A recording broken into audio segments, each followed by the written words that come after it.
మరోవైపు బీహార్ అసెంబ్లీ ఎన్నికల ఓట్ల లెక్కింపునకు సర్వం సిద్ధమైంది. 243 అసెంబ్లీ స్థానాలకు ఈ నెల 6, 11 తేదీలో 2 దశల్లో జరిగిన ఎన్నికల్లో రాష్ట్ర చరిత్రలో ఎన్నడూ లేని విధంగా భారీగా 67.13% పోలింగ్ నమోదైంది.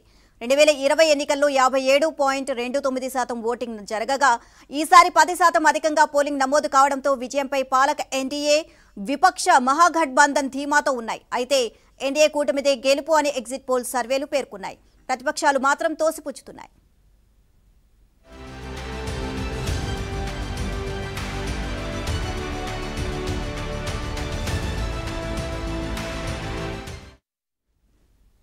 ఎనిమిది గంటలకు కౌంటింగ్ ప్రారంభం కానుంది. ఓట్ల లెక్కింపు కోసం అన్ని ఏర్పాట్లు పూర్తయ్యాయి. కౌంటింగ్ సెంటర్లలో 2 అంచెల భద్రతా వ్యవస్థను ఎన్నికల సంఘం ఏర్పాటు చేసింది. మొదటి భద్రతా వలయంలో కేంద్ర పారామిలిటరీ దళాలు, ఆ తర్వాత రాష్ట్ర పోలీస్ బలగాలతో పహారాను ఏర్పాటు చేశారు.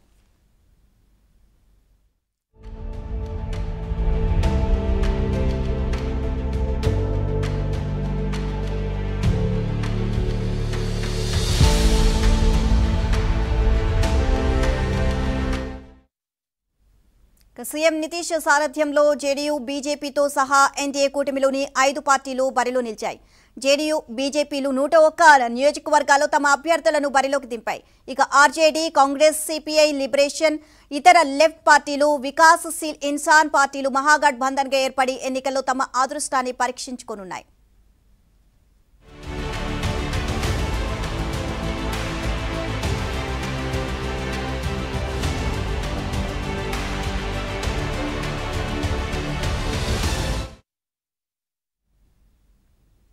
నేడు బీహార్ ఎన్నికల కౌంటింగ్ జరగనుంది. ప్రజలు నితీష్ కు మరోసారి అవకాశం ఇస్తారా, లేకపోతే తేజస్వి యాదవ్ కు జై కొడతారా?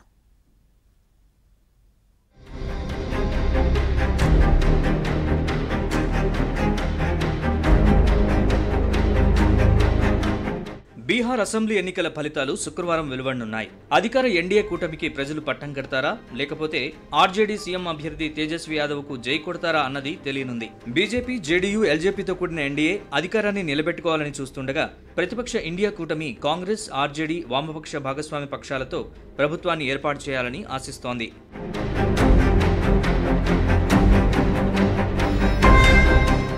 బీహార్ ఎన్నికలు 2 విడతల్లో నిర్వహించారు. మొత్తం 38 జిల్లాల్లో 7.4 కోట్ల మంది ఓటర్లు ఉండగా 2616 మంది అభ్యర్థులు తమ అదృష్టాన్ని పరీక్షించుకున్నారు. బీహార్ చరిత్రలో తొలిసారి 67.13% ఓటింగ్ నమోదైంది. ఈ ఎన్నికల్లో 71.78% మంది మహిళలు ఓటు హక్కు వినియోగించుకోగా 62.98% మంది పురుషులు ఓటు వేశారు. ఎన్నికలైపోగానే ఎగ్జిట్ పోల్స్ అన్ని మరోసారి బీహార్లో ఎన్డీఏ కూటమి అధికారంలోకి వస్తుందని జోస్యం చెప్పాయి. యాక్సిస్ మై ఇండియా సంస్థ ఎన్డీఏ కూటమి 121 నుంచి 141 స్థానాలను గెలుచుకుంటుందని, మహాగఠబంధన్ 98 నుంచి 118 స్థానాలకు పరిమితం అవుతుందని తెలిపింది.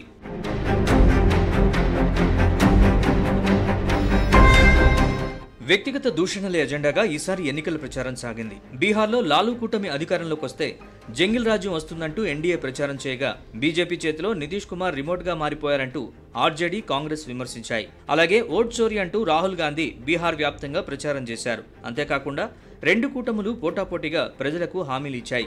శుక్రవారం ఎన్నికల ఫలితాల నేపథ్యంలో మహాగఠబంధన్లోని అన్ని పార్టీల నేతలతో తేజస్వి యాదవ్ పట్నాలో సమావేశం నిర్వహించారు.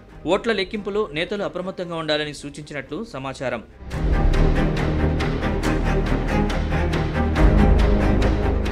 రెండు 243 అసెంబ్లీ నియోజకవర్గాలకు సంబంధించిన ఓట్ల లెక్కింపునకు అధికారులు అన్ని ఏర్పాట్లు పూర్తి చేశారు. తొలుత బ్యాలెట్ ఓట్ల లెక్కింపుతో ప్రారంభించి రౌండ్ల వారీగా ఫలితాలు వెల్లడిస్తామని ఎన్నికల సంఘం చెబుతోంది. ఇదిలా ఉంటే బీహార్లో విజయోత్సవ ర్యాలీలపై పోలీసులు ఆంక్షలు విధించారు. దేశవ్యాప్తంగా హై అలర్ట్ ప్రకటించిన నేపథ్యంలో ఈ నిర్ణయం తీసుకున్నట్లు ఉన్నతాధికారులు తెలిపారు.